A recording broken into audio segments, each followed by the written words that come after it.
going to do in order to make a PBR multi-material in Substance Painter using the exports that Rayhard linked in the texture maker channel is you're going to open a new project, but in spec gloss, so that you have a diffuse instead of a color. You don't really need a high document resolution as well. The point of a PBR multi is so that you can have small textures that will more or less add detail. It's like a mask essentially. So we'll have our starting cube here and say we're going to want 3 masks. So just for now, I'm going to do 3 fills. We don't want spec gloss height or normal for the global mask. So we're going to remove that off of each fill layer.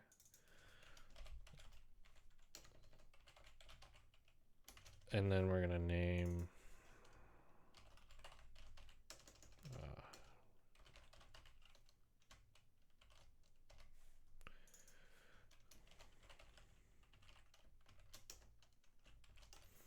each of our masks.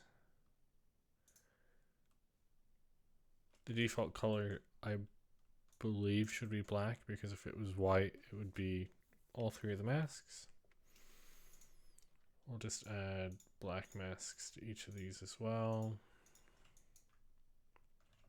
And then using masks, we'll change the diffuse color to pure red for the red global mask.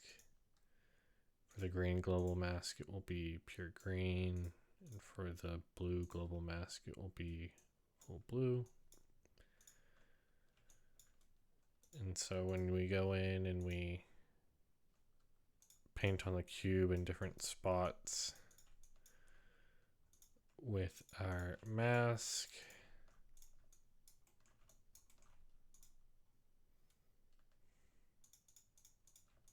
we now have essentially our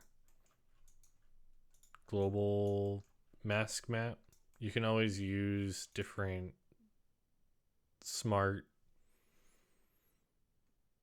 masks in order to kind of do edge wear. It's especially helpful for when you do your VFX map. Your VFX map is just doing this but excluding a blue color. But either way, you'll export that from the game or export that from Substance Painter, and you'll end up loading it up into this into the mask map for your Matte PBR multi. So essentially, if you think of it as layering, you'll have a base layer. So say you have something that's been painted, but underneath it's metal. Your base layer is going to be that metal, but maybe your VFX, or maybe not your VFX, maybe your mask map red is going to be the paint on top. And then maybe your mask map green is some scuffs on the metal or scuffs on the paint, and so on and so forth. Here they've used the VFX map in order to do this like wear effect as well. So if you needed to, you could also export your wear effect. But exporting it is just exporting textures, and then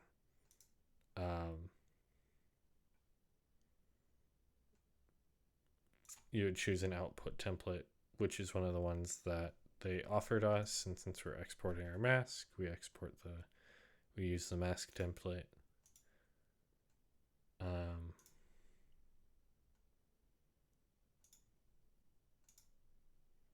Where is it? Here. Use this Armor Forger mask template in your global settings. and that will allow you to export the material into your mod as a mask. Normally, a 1K texture might even be too big for a lot of what you're doing. You sometimes don't even need a 1K. But essentially what you're looking to do is just add these RGB values and export them. And that's what dictates what's where. And I believe the way that it works is it goes like base, red, green, blue. Which one has like priority over the other? So blue is the highest priority and the base is the lowest priority. And the base isn't affected by the global map. So you technically don't need the global mask map at all for the base. You just need it for all these other channels as well. If you have any other questions, then shoot me a message.